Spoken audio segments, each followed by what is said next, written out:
Esto es Filtrando Ideas, Café y Marketing Empresarial. El espacio para contar las historias del campo colombiano y cómo las herramientas de mercadeo pueden empoderar y generar crecimiento. Presentado por Henry Sanabria y Gonzalo Quevedo. Bienvenidos. Bueno, bienvenidos a un capítulo más de Filtrando Ideas. El día de hoy vamos a contar historias con números.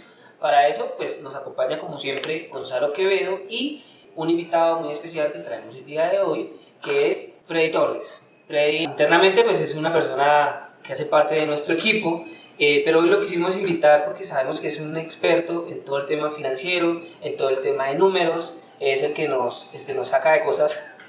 Y justamente por eso pues quisimos traer ese conocimiento que tiene Freddy, que a propósito pues bienvenido, para ver pues cómo podemos aportar a los emprendimientos y a las personas que están pensando en integrar sus áreas de marketing con sus áreas financieras, que aunque no lo crean tienen mucho que ver.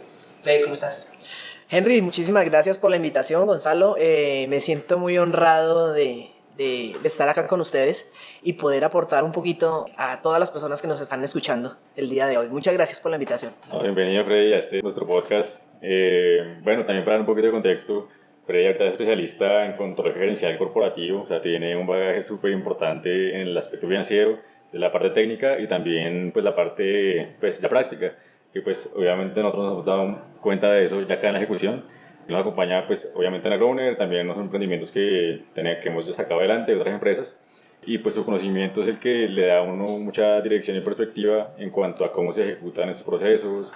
La parte financiera pues inevitablemente es una parte pues muy responsable de la ejecución y que lo que nosotros tengamos pensado sea sostenible en el tiempo. Entonces pues es muy importante contar acá con tu participación y que nos cuentes cómo las finanzas se incorporan dentro del mercadeo, cómo hacen parte de la empresa y nada, pues contar contigo acá es muy valioso. ¿Por dónde podríamos empezar a hacer doble clic ahí para profundizar como en el tema? Antes yo creo que les doy una anécdota de por qué decidimos invitar a Freddy.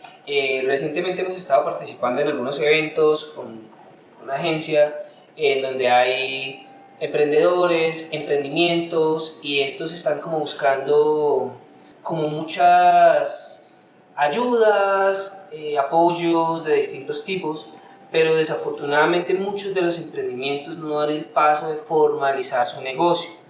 Entonces, conversando internamente, dijimos, no, yo creo que esta información le puede servir a más de una persona que está iniciando en ese proceso y que no sabe por dónde arrancar, por dónde comenzar, qué debe tener, qué debe pensar, cuál debe ser su mindset para hacer realidad y volver formal su proyecto.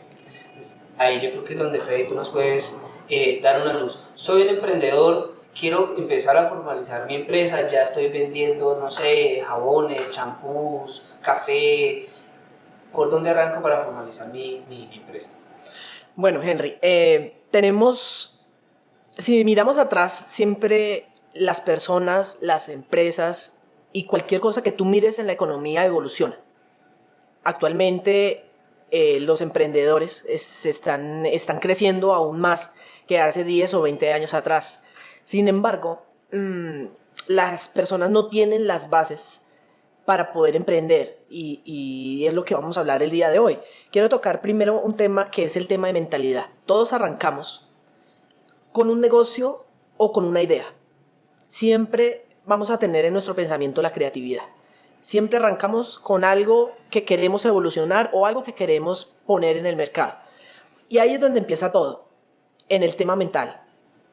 Hay personas que tienen que trabajar muchísimo, o tenemos que trabajar muchísimo en el tema de la mentalidad, porque lo que se viene a futuro después de que tú empiezas a emprender es cómo tú vas a llevar esa idea que un día la tuviste, que nació, que se gestó, pero muchos de los problemas que vienen empiezan a opacar esa idea, empiezan a opacar esa creatividad que un día nació, empieza a opacarse por todos los problemas que más que problemas, los retos que llegan, empiezan a opacar esa idea y esa creatividad empieza a perderse. Entonces, deben empezar a enfocarse en el tema mental. ¿Qué quiero yo? ¿Qué quiero formar? ¿Qué quiero impregnar en el mercado? y de esa manera van a surgir ciertas competencias o ciertas estrategias para poderlo llevar a cabo. Entonces, lo que debo tener como principio fundamental es un objetivo claro de hacia dónde o de hasta dónde quiero llevar esa idea que tengo, independientemente de los retos que se van a venir presentando. Digamos que si ya una persona tiene pues, como esa estructura inicialmente, ¿a dónde acude? ¿Qué dice? ¿Debo tener primero equipo contable? ¿Debo llamar, no sé, a Cámara de Comercio? ¿Debo registrar mi marca? ¿Qué deben hacer primero? Claro, hagamos como el ejercicio de una persona que tiene ya su idea en la mente y quiere volverla ya algo realidad y formal dentro del mercado comercial. ¿A qué instituciones debería acudir? ¿Qué documentación es la que tiene que tener en mente? ¿Cuáles son los números que tiene que pensar para que su idea se vuelva algo pues ya realizable? Y si crees que un borrador te da el alcance, Sí. hasta, no sé, un valor aproximado de... Perfecto. Vamos a hablar de 3 temas. El primero, ¿cómo arranco yo una sociedad o cómo arranco yo un emprendimiento? Normalmente o lo arranco solo o lo arranco con un equipo de trabajo. Y aquí viene el primer punto. Si lo arranco solo, debo tener claridad qué voy a hacer, en qué parte del mercado me voy a incluir. Pero si arranco con una sociedad, debo saber 1 o 2 o 3 personas para qué son buenos. Es lo primero que tienes que identificar. Si uno es bueno para las finanzas, dedíquese al tema de las finanzas. Si el otro es bueno para el mercadeo, enfóquese al mercadeo. Y si el otro es bueno, tal vez para la parte comercial, enfóquese a lo comercial. Ese sería el primer eslabón. Identificar mis cualidades de mi equipo de trabajo. El segundo, ya viene la parte legal y la parte técnica que se debe hacer en Colombia y en cualquier país donde quieran emprender, porque tenemos, yo creo, estoy totalmente seguro que hay emprendedores que nos están escuchando y no solamente están en Colombia, están fuera de Colombia. Entonces, la parte legal es muy sencilla. Ustedes pueden llegar y hoy en día con las redes sociales o con el internet podemos consultar a dónde me debo dirigir, pero queremos darle el segundo eslabón. Primero, debo constituir un documento privado donde hay unos compromisos. ¿A qué nos comprometemos y qué va a hacer la sociedad? Eso es lo primero que ustedes tienen que sentarse en analizar. El segundo punto es los entes de control. ¿Quién me va a vigilar? Ahí es donde hablamos de una sociedad, de un ente de control que es la Cámara de Comercio. Ella es la encargada de recibir todas estas personas que quieren emprender. La segunda entidad es la Dirección de Impuestos y Aduanas Nacionales, llamada DIAN. Es la entidad que controla la parte fiscal. Y ya depende del negocio que ustedes quieran emprender, qué entidades me vigilan. Si es una empresa de alimentos, si es una empresa de transporte, si es una empresa de agricultura, ya viene el tema local. En este caso sería, no sé, el INVIMA, la Superfinanciera, XY. Correcto. Y tenemos la entidad territorial. ¿A dónde lo voy a hacer? Si lo voy a hacer en una ciudad, o lo voy a hacer en un campo, o lo voy a hacer en un municipio. ¿Por qué? Porque también a título local tenemos entes de control, que son las alcaldías, que son las secretarías de Industria y Comercio, que son las secretarías de Impuesto Predial y otros impuestos territoriales, que no son a nivel nacional, pero localmente me pueden exigir. Aquí ya estamos en el segundo eslabón, que es quién me controla, quién me vigila y a quién le tengo que dar cuentas. Y el tercero, no menos importante, es cómo me voy a organizar internamente para enfrentar lo que se nos viene. ¿Cómo voy a vender? Si necesito personal, si debo pagar porque hay unos gastos que se incurren. Hablemoslo de inversión, es una inversión inicial que debo empezar y debo proyectarla. Muchos emprendedores cuando inician su negocio, en el camino se dan cuenta que adquirieron unos gastos que no contaban con ellos, que más adelante lo vamos a hablar en tema de presupuesto, hay que proyectar qué va a pasar. Devolviéndonos un poco, tú nos hablabas que de los primeros pasos es el documento privado que hay que desarrollar. Ese viene siendo la minuta, ¿sí? La minuta. Sí. Ahí en la minuta pues, especificamos el nombre de la sociedad, cómo se llama, pues ahí nos toca validar principio de homonimia, que el nombre no exista ya en otra sociedad, el objeto social, las acciones de las personas que van a ser parte. Ahí también nos toca especificar el valor porque va a ser registrada esa sociedad ¿Qué más tenemos que tener como súper claro ahí para que ese documento quede, pues, que no nos vayan a devolver, que quede pues, sin ninguna falla? Y lo que yo reporte ahí, cómo me afecta también a mis finanzas personales. O sea, cuando yo escribo ese documento, me vuelvo entonces declarador de renta, o me toca pagar más impuestos, o lo que valga la sociedad ahora es un activo mío. ¿Cómo impacta eso al emprendedor ya después de registrar su objeto en la Cámara de Comercio? Perfecto. Yo, cuando constituyo una compañía, las compañías siempre se forman con personas naturales, inicialmente. Más adelante hay otros temas más específicos, donde pueden ser personas naturales y personas jurídicas. Voy a explicar qué es una persona natural. Una persona común y corriente que tiene un número de cédula que está registrado en Colombia y aparece en la Registraduría Nacional del Estado Civil. Esa es una persona natural, no tiene ningún compromiso, no tiene ninguna obligación fiscal. Cuando yo decido formar una sociedad, yo le doy vida a algo que se llama una persona jurídica. Lo pongo un ejemplo para los que me están escuchando puedan entender. Nos nace un bebé y hay que matricularlo, pero ese bebé nace de una madre y de un padre. Eso pasa con una sociedad. 1, 2 o 3 socios se unen, crean la minuta, como Gonzalo lo está diciendo. Hay unas responsabilidades, hay unos deberes que vamos a cumplir, hay unas políticas que vamos a ejecutar, que están consignadas en esa minuta. Que están consignadas en la minuta. La empresa, cómo van a estar distribuidas las acciones, objeto social, todo eso debe ir en ese documento, ¿no? Y los compromisos de cada uno de los socios en relación a ese objeto social, ¿sí? Sí. En ese documento, nos devolvemos un poco, en ese documento, como tú lo dices, Henry, hay unas obligaciones, hay un capital donde cada uno se compromete a colocar para poder iniciar la compañía, pero también hay una aceptación de cargos y es muy importante porque, como lo decía anteriormente, se crea un bebé, se crea una persona jurídica y tiene que tener un nombre. Y ese nombre es el representante legal que va a representar, valga la redundancia, la sociedad ante todas las personas. Entonces, es importante que ustedes entiendan que deben hacer ese nombramiento. Debe una persona, de los 3, de los 4, o de los 5, de los que sean, una sola persona va a representar la sociedad. Aquí, para hacer una claridad, ¿esa persona que sea representante legal obligatoriamente tiene que ser socio de la empresa o puede ser un tercero? Tú lo puedes nombrar, hace parte de la sociedad, de los 2 o de los 3, de los que estén, o ustedes o nosotros como socios podemos nombrar una persona que represente esa sociedad, que sea por fuera que no tenga que ver con la sociedad. Lo podemos hacer. Entonces hay que nombrarlo, porque él es el que va a representar a la sociedad afuera. Ahí hay unas condiciones, hay una participación. ¿Por qué? Porque la sociedad va a empezar a distribuir utilidades en un futuro. Y a todos los emprendedores que no sea tarde, que sea pronto. ¿Sí? Ese es otro temor que tienen los emprendedores. Vamos a perder. Y no, como decía inicialmente, el tema de mentalidad. Tenemos que tener claridad de que vamos a ganar. No en lo que queramos, o a veces se hacen unos planes grandísimos, pero el primer objetivo que ustedes se deben poner como emprendedores, no vamos a perder, vamos a ganar. Y los resultados se van a ver posteriormente. La sociedad se crea ante la Cámara de Comercio.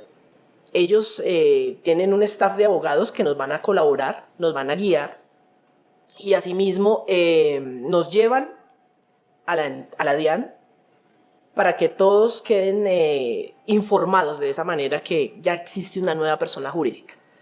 Y las condiciones pues, de esa misma persona jurídica, ¿sí? Que es lo que sí, eso queda en la minuta y eso ya queda establecido internamente. Entonces, yo voy a la Cámara de Comercio inicialmente, presento mi documento privado, los documentos que me pida seguramente la Cámara de Comercio, me va a pasar los formularios, y ya ahí tengo un certificado de existencia, ¿sí? De la persona jurídica.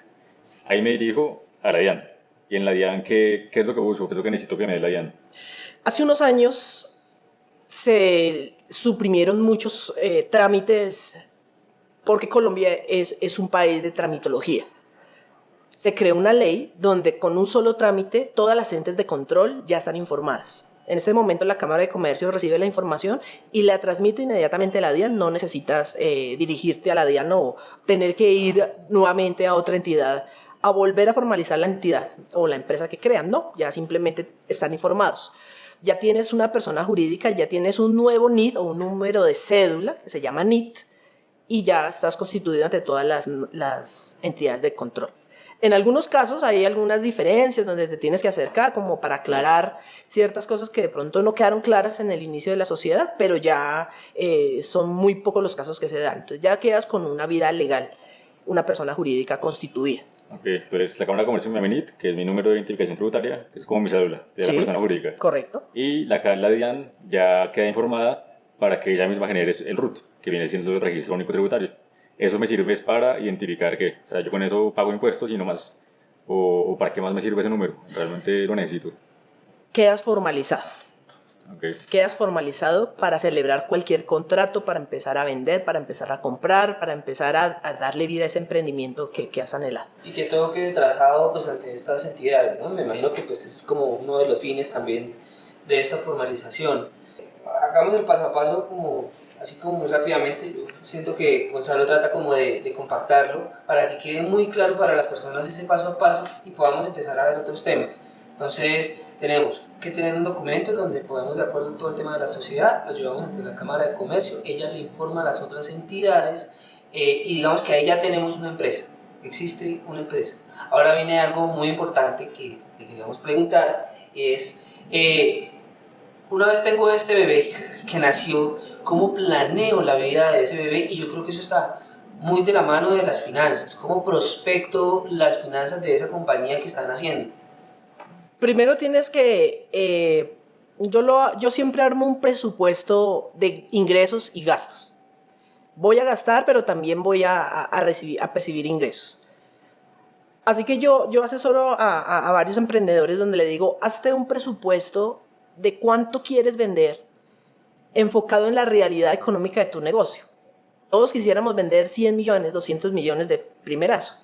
Si lo vas a hacer así, porque pueden existir casos, ¿cómo lo vas a hacer?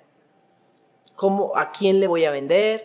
¿Cuál va a ser mi mercado? ¿Cómo voy a segmentar? ¿Cómo voy a buscar yo esos clientes para empezar a facturar esos primeros 100 millones? Ahí estamos hablando de nuestros ingresos.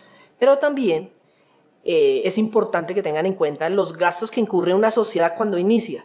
Que muchas personas no lo tenemos claro. Arrancamos la sociedad y resulta, tocó pagar el certificado de Cámara de Comercio, pero resulta que hay que pagar un software, pero resulta que hay que pagar una matrícula. Entonces, todos esos gastos hay que tenerlos muy claros antes de constituir la sociedad, porque como no se tienen ingresos, los socios van a aportar un dinero, y de ahí van a salir para poder cubrir esos gastos. ¿Cuál podría ser, digamos, como en tu concepto de experiencia, un presupuesto así súper aproximado? Un emprendimiento. El setup básico. Sí. El básico. ¿Cuánto me vale empezar una empresita? O sea, yo, lo que me cueste mi registro en Cámara de Comercio, mis documentaciones y demás, para que yo ya quede completamente... Mira que nombró algo bien importante, es por ejemplo la tecnología, ¿no? Necesito una tecnología para llevar ese control financiero, necesito una tecnología...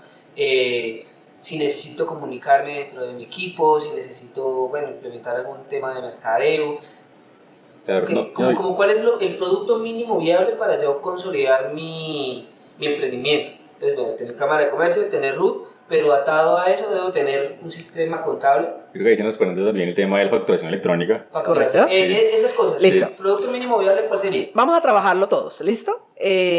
Arranquemos con el inicio de la Cámara de Comercio, cuando le doy vida a mi empresa. Si yo tengo un capital de 10 millones de pesos, proyecten 200 o 300 mil pesos la inscripción en la Cámara de Comercio. Eso es lo primero. Segundo, fotocopias, que la cédula, bueno, cositas varias, pónganle unos 100 mil pesos más que van a tener que gastar.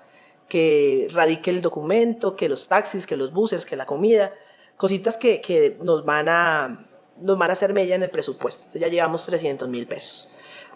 En Colombia tenemos la normatividad donde todo es electrónico. Tenemos nómina electrónica, tenemos facturación electrónica, como lo nombró Gonzalo, y tenemos algo que se llama el documento soporte electrónico. Estos son ciertos mecanismos que ha implementado la DIAN para controlar los gastos de las compañías. Una facturación electrónica está más o menos entre 1.000 y 1.200 pesos por cada factura que yo elabore. Si yo lo voy a comprar en el mercado por 1, 2, 10, 20 o 40 facturas. Pero para eso existen software, y ustedes lo van a encontrar, que ofrecen el servicio por paquetes, de 20, 24, 50 o 100 folios, lo llamamos así, y tienen un costo menor. Aquí es donde es inteligente hacer una inversión de esos folios para que no me salga más caro. Bajar el costo por unidad de cada documento. ¿Sí? Para comprarlos por mayor. Entonces, si yo proyecto mi compañía, estamos en el mes de mayo, y si yo lo proyecto para diciembre, podemos hablar de, me voy a gastar unos 100 documentos en el año. Si yo lo compro a diario o mensual, estamos hablando de más o menos 1.900.000 en los folios. Pero si yo lo proyecto desde ya, unos folios de 100 facturas, comprándolos hoy me pueden salir por 90.000 pesos. Digamos como en 400, digamos. Exacto, Es entonces... pero mira que hay, perdóname que te interrumpa, hay un punto súper importante de ese planteamiento estratégico y es, bueno, yo vendo zapatos, necesito vender 100 zapatos para tener la facturación mínima. O yo vendo máquinas que tienen un ticket más alto y solamente necesito hacer 2 facturas en el mes, o necesito hacer 100, o sea, siempre hay que pensar que estas decisiones se toman de acuerdo al modelo de negocio que tengo, ¿cierto? Tiene que ir, yo creo que acompañado también de mi estrategia de mercadeo, de cuál es mi segmento objetivo, así que personas voy a llegar, cuántos prospectos puedo realmente realizar, para que no tome una decisión de pronto equivocada, que compre 100 folios y en realidad consuma 50. Y ahí viene en el presupuesto de ingresos. Henry, tienes toda la razón. ¿Cómo voy a vender? ¿A quién me voy a dirigir? Ahí ya nace mi presupuesto de ingresos. Obviamente, arrancamos con unos ingresos de 5, 10, 15 millones de pesos mensuales. Hay personas que lo logran en el primer mes, hay empresas que lo logran en 3 meses o hay personas que nunca lo logran. Ahí es cuando se tiene que evaluar trimestral o mensualmente, como cada empresa lo determine, para hacer sus ajustes y ajustar el presupuesto. Entonces, volviendo al presupuesto, iríamos en unos 800.000 pesos, iniciando la compañía. Tienen que pensar en el personal. Voy a tener personal. En Colombia yo debo pagarle una seguridad social a las personas que yo contrate, debo pagar una salud, debo pagar una pensión, debo pagar una ARL que cubre a mi empleado de algún accidente laboral. Entonces son otros gastos que empiezan a sumarse al presupuesto. Claro, hay personas que dicen, no, en el primer trimestre no vamos a tener empleados, pero hay que proyectarlo en el segundo, en el tercer trimestre, y este presupuesto va creciendo, porque la empresa va creciendo, llegan nuevas necesidades a la compañía y el presupuesto obviamente se va a tener que cambiar. Sí, debe ser una cosa muy flexible, ¿no? Dinámica, Diría yo. Es la palabra, sí. Esto no con aras de desanimar a los emprendimientos, sino a mantener una consideración sobre las implicaciones, porque hacer esto también tiene unos beneficios, ¿no? Tener formalizada mi empresa pues también me permite acceder a otros mercados más formales, a mercados más grandes, me va a permitir recibir incentivos por parte de la misma Cámara de Comercio, por parte de entidades gubernamentales. El tema de networking yo creo que se hace mucho más fácil siendo una empresa que genera confianza, que tiene lo mínimo, que es existir como empresa y que puedes depositar la confianza en esa institucionalidad, entre comillas. Sí, pues para que no lo veamos todo como negativo, no sé. Sí, no, la idea no es generar como una barrera de ingreso, sino tener claro cuáles van a ser mis requisitos o cuánto tengo que yo tener apartado para que mi emprendimiento esté formalizado, para que a lo mejor nuestra idea no se nos quede a mitad de camino y que por falta de no haber de pronto habernos hecho estas preguntas antes, no podamos sacar eso adelante en los tiempos que lo teníamos pensado. Totalmente, Gonzalo. La idea no es desanimar, la idea es poner unas bases para saber a qué nos vamos a enfrentar y no fracasar en el intento. Obviamente hay una carga tributaria en Colombia y en todo país hay que pagar impuestos. Sin embargo, la normatividad en Colombia ha ayudado mucho a los emprendedores. Está bajando las tasas de los impuestos a las personas que están emprendiendo su negocio y eso es muy motivante porque unas tarifas de renta que son altas en Colombia las han bajado casi el 80, el 90% para las personas que emprenden. Pero cuando ustedes tienen claro cómo voy a empezar, qué tengo que gastar, pues veo esos beneficios que ustedes dicen y voy a surgir mucho más rápido como lo hacían las empresas hace 10 o 20 años atrás. Creo que ya tocando el tema tributario podemos hablar un poco de los regímenes que existen de tributación, el régimen simple, el régimen ordinario, ¿Cómo lo escojo? Sí, ¿cómo lo escojo? ¿Qué beneficios tiene realmente ¿Cuál es el mejor para un emprendedor? Y Sí, no todos los emprendedores tienen la fortuna de contar con un de crédito. contar con, Sí. de contar con una persona que Sí. desde un inicio te diga, mira, estas son las decisiones que debes que tomar respecto a los impuestos, respecto a tu planeación financiera, que si bien las entidades brindan esa información, a veces no es tan amigable para el desconocedor, ¿sí? Un Henry, por ejemplo, que empezó su empresa y que bien haber trabajado en muchas empresas, pero pues ya cuando tienes que tomar estas decisiones necesitas mucha más documentación para hacerlo bien. Entonces, ¿cuáles son esas opciones que podría tener un emprendedor de manera sencilla, que nos pudiera explicar de manera sencilla, en el momento de tomar esa decisión de cómo constituirlo? Porque pues eso va a tener muchas implicaciones. Cuando yo entro al colegio, a mí me dicen, usted va a quedar en el curso 8.1 o va a quedar en el curso 9.2, ¿cierto? Cuando nosotros tuvimos la oportunidad hace poco de salir de bachillerato. Esa clasificación o esos cursos, lo mismo pasa con las empresas. La ley te faculta o te permite estar en ese curso, en ese 8.1, en ese 9.2, y son en varios regímenes. Uno es el régimen ordinario. Régimen ordinario, o en otras palabras, para que me puedan entender, el común y corriente. Es una empresa que se constituye y va a pagar su impuesto de renta y su IVA y todos los impuestos que tenga la ley, normal como lo hace cualquier compañía. Dos, hay un régimen simple de tributación. Esto con la reforma tributaria y las reformas que se han dado en los últimos años, hace que esas personas que quieren emprender, que les da temor entrar al emprendimiento por la carga tributaria en Colombia, pues se creó esa normatividad para que puedan formalizarse, tengan una calidad de empresarios, pero paguen impuestos muchísimo menores a lo del régimen ordinario. Y eso es una gran ventaja, porque han dividido en varios grupos, como les decía anteriormente, el 9.1, el 9.2, el 9.3, son 4 o 5 grupos que existen en Colombia, y cada uno de ellos tiene un grupo empresarial y cada uno de ellos tiene una tarifa especial. Y lo digo especial porque realmente es muy especial. Personas que se pagan un 40% de impuesto de renta, a estos pequeños grupos hay tarifas del 8, hay tarifas del 12, hay tarifas del 6, o sea, son tarifas supremamente bajas. ¿Para qué? Para motivar a esos empresarios para que entren al régimen simple de tributación, que es el segundo. Hay otros regímenes, como es el régimen especial, como son las fundaciones, que tienen ese régimen, como lo dice la palabra, es especial, no pagan renta, pero hay unas condiciones especiales. Deben invertir sus utilidades en el mismo objeto social y así no pagan renta.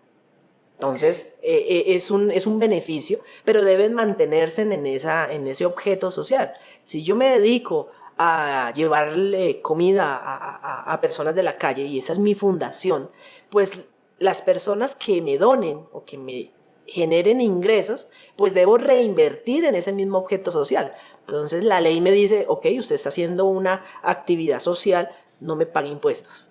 Ese es otro régimen que existe en Colombia. Y bueno, la normatividad cambia constantemente, hay que estar actualizados.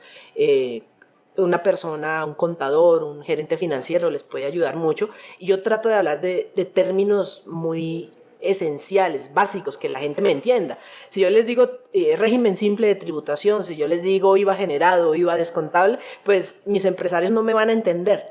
Entonces sí, rodéense de personas que hablen lenguaje, que sean profesionales, pero que hablen ese lenguaje sencillo, que podamos entender, como los acabo de decir. Igual pasa con el marketing, ¿no? Sí, igual pasa con el marketing, que a veces uno habla con términos de, pues ya el gremio, que si no se le traducen al cliente, pero realmente no se entiende cuál es el impacto. Claro, uno como Sí. profesional, al hablar en estos términos, uno cree que las personas le están entendiendo, porque uno se entiende.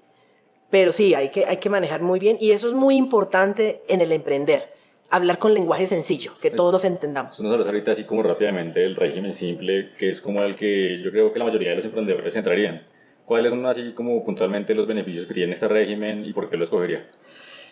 Una persona que tiene una peluquería, siempre tienes un local comercial y existen peluquerías que venden 100, 200 millones en el trimestre. ¿Qué hizo la ley? Le dijo, venga, formalícese y págueme el 8% de impuesto de renta. No me va a pagar el 40%, solamente me va a pagar el 8%. Primer beneficio, tarifa, menos impuesto de renta. Segundo, no me lo va a pagar mensual, no me lo va a pagar cada 2 meses, me lo va a pagar cada año. Un beneficio, porque eso que yo pagaba en impuestos todos los meses, ya no lo voy a tener que pagar. Entonces, ese dinero que yo tengo lo puedo trabajar y eso se llama capital de trabajo. Tengo dinero para invertir en redes, para invertir en mercadeo, para pagarle a mis empleados. Entonces, voy a tener ese dinero de los impuestos para poder ejecutar mi objeto social de la compañía. Mientras llega el momento realmente de pagarlo. Exacto, O sea, no, claro. No pagarlo, sino que se te vuelva parte de tu flujo de caja y al final, o sea, no vas a tener que hacer eso cada 2 meses, cada cierto periodo más corto, sino cada año. Y el inicio, que hablábamos del presupuesto, tenerlo claro en el presupuesto que hay que pagarlos, obviamente. Debo cancelarlos, solo que la DIAN me da un año para yo poder trabajar mi dinero. Digamos que claramente pues, la idea es que los emprendedores y todo pues, estamos pensando en crecimiento constante. ¿En qué momento me crezco lo suficiente para no calificar en un régimen simple? Hay unos topes de ingresos o un límite de ingresos anuales. Para el año pasado estaban en 250 millones y 500 millones. Hay unas condiciones, técnicamente es difícil que de pronto me puedan entender, pero hablemos de 200 millones. 200 millones ya estoy por fuera del régimen simple. Obviamente, ¿Millones al mes o al año? Al año. Al año. Estamos hablando de ingresos anuales. Okay. Claro, obviamente con 200 millones de pesos anuales ya es una compañía mediana, ya empieza a tener unos movimientos diferentes que pues ya la Secretaría dice, entre al régimen ordinario. Pero no es de miedo, si yo llego a 200 millones es porque he crecido bastante. Es porque vamos bien. Vamos bien, vamos bien. Así tenga 1 millón, vamos bien. Yo aquí ya le quiero dar la vuelta al tema, y más que ya estamos próximos a cerrar. ¿Cuál es el rol de esa persona que está detrás de los números, de lo financiero? O sea, mi contador, mi asesor financiero, mi auxiliar contable, bueno, porque si bien le pusimos a este capítulo contando historias con números, es justamente por eso, porque ¿qué es lo que nosotros no vemos, que sí ven los expertos en números y que nos pueden traducir a nosotros en una historia que sea mucho más fácil de entender para tomar mejores decisiones? La matemática siempre será exacta, pero nosotros como financieros o como contadores debemos ser ese apoyo a nuestros emprendedores. Ese apoyo de no poner trabas. Desafortunadamente, se han colocado muchas trabas que no se puede, que sí se puede, pero el rol que debe tener un financiero es, sí se puede, tenemos las cifras, tenemos la proyección, tenemos el presupuesto, ejecutémoslo. Siempre debemos tener esa actitud. Vamos para adelante, sí se puede hacer, porque nosotros como financieros tenemos la información de primera mano. Y que ustedes pueden tener la capacidad de ver algunos insights que vienen a tener repercusión en el modelo de negocio. Ahorita hablábamos hace un rato en el pre-podcast de cómo el área de mercadeo tenía una relación muy directa con la financiera, y es que las decisiones que se toman desde el financiero impactan en el mercadeo y asimismo lo que se hace desde el mercadeo puede tener incluso consecuencias muy importantes en lo financiero. Desde la construcción de la credibilidad de una marca, puede tirarse una empresa, desde, no sé, lanzar una campaña que no esté conectada con el flujo de caja de la compañía, que venda más de lo que puedo entregar, que no venda o que no esté acorde las ejecuciones que hago de marketing, pues teniendo en cuenta los números, ¿no? Entonces, ¿cómo ustedes como profesionales de las finanzas empalman ahí? O sea, ¿cómo brindan esos insights, esa información para que el equipo de mercadeo pueda tener la oportunidad de organizar mucho mejor esas estrategias y que estén conectadas? 2 palabras que les quiero dejar el día de hoy: armonía y unidad. Yo puedo estar en la misma habitación, pero puedo estar pensando diferente. Eso es una compañía. Tenemos varias áreas. Como tú lo dices, Henry, tenemos mercadeo, tenemos contabilidad, tenemos financiera. Todos tenemos un rol diferente. Podemos pensar diferente, pero debe haber armonía. Tenemos la misma visión y tenemos la misma misión en nuestra mente. Y eso es muy importante dejarlo claro. Ese es el árbol de la pertenencia en una compañía. Tener una misión y una visión para que haya unidad y para que haya armonía. Bueno, digamos que más estas etapas de constitución de la empresa, de establecer un modelo financiero y de mercadeo pues que me permitan crecer. ¿Qué pasa cuando crezco? O sea, creo que si bien los retos cambian, ¿cómo hago para no entrar en pánico de que los números están muy locos, de que qué voy a hacer en el futuro? ¿Cómo planeo eso? Claro, y porque nuestras empresas van mutando mucho conforme van creciendo. Las necesidades vienen siendo diferentes, las prioridades son diferentes, las estrategias cambian bastante. ¿Cuáles son los retos a los que me voy a enfrentar en esas diferentes etapas de crecimiento? Porque a lo mejor cuando estoy empezando, lo que más necesito es un flujo súper acelerado de caja o más inversión. Ya cuando estoy más establecido necesito es mantenerme en el mercado, ser más sostenible, ser más rentable pues, en el tiempo. ¿Cuáles son esos retos que me puedo encontrar en el camino y cómo los afrontamos desde el área financiera? Cuando la compañía crece, ya empezamos con el tema de la creatividad, la empresa pasó 1, 2, 3 años y se creció, empieza a enfrentarse a unos nuevos retos. Aquí es cuando tienen que tener en cuenta 3 cosas. La primera, yo ya no lo hago todo solo. Entonces debo formar un equipo de trabajo y aprender a delegar y confiar en mi equipo de trabajo. Es lo primero. Cuando comenzó la compañía, yo hacía 2, 3, 4, 5 cosas y las hacía a mi manera. Pero ya cuando tengo una compañía de 200, 300 millones de pesos, puede ser mensuales. Tengo una planta de personal que puede pasar de 3, 4 a 50, 60 o 100 personas. Debo tener la capacidad o debo aprender a delegar y a confiar en mi equipo de trabajo. Número 2, debo empezar a renovarme tecnológicamente.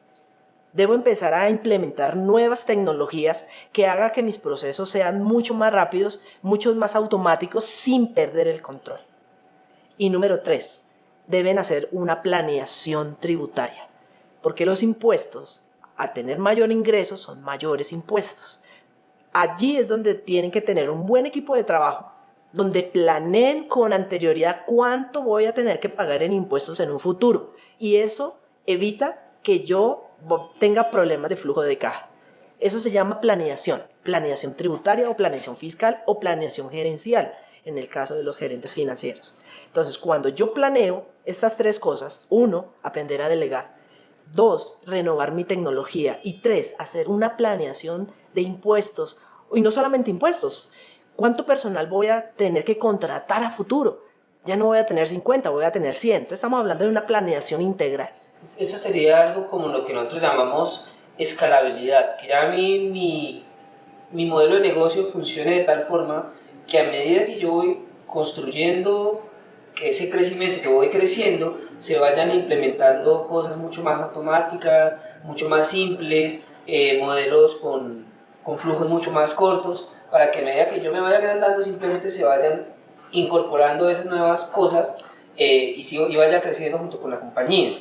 Sí, o sea, tenemos que, cuando la empresa va creciendo, nos toca empezar a mejorar las prácticas de la ejecución de los procesos. Y, o sea, claramente empezando estas prácticas o las mejores prácticas siempre nos van a requerir una inversión mayor, una inversión constante y pues no puede ser una opción o no es viable empezando.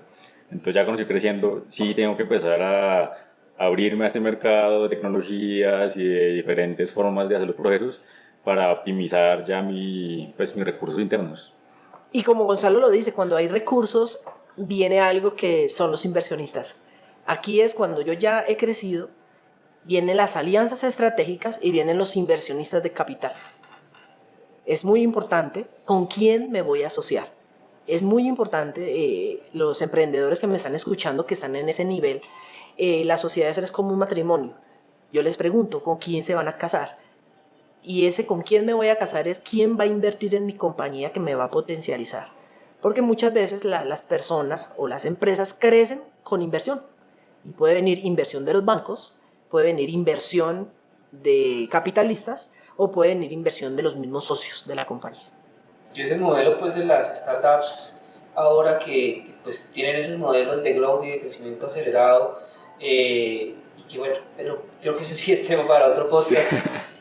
Yo creo que con eso pues tenemos un panorama bien específico y pues bueno, habrá detalles que se nos escaparán, pero sí que nos quede muy claro que no hay que tener miedo a formalizarse, que formalizarse es fácil, que hay las herramientas, se necesita una asesoría adecuada, pero que es posible, que no estamos hablando de cantidades descomunales de dinero para hacer las cosas de forma mucho más organizada, y que una vez que crecemos no hay que dejar de la mano ni el recurso humano, ni el recurso tecnológico, ni tampoco la planeación financiera, de mercadeo, pues de mis áreas administrativas. Yo creo que con eso quedamos. Yo creo que con eso podemos cerrar nuestro podcast hoy. Sí, Muchas gracias por acompañarnos. No, a ustedes. Muchísimas gracias por la oportunidad y decirles a esos pequeños, grandes o gigantes emprendedores que nos están escuchando que les deseamos muchos éxitos en sus emprendimientos. Yo sé que van a crecer y cada cosa que uno aprenda es en pro de esos emprendimientos. Muchas gracias por la invitación. Gracias, Freddy. Muchas gracias. Nos vemos en otra edición.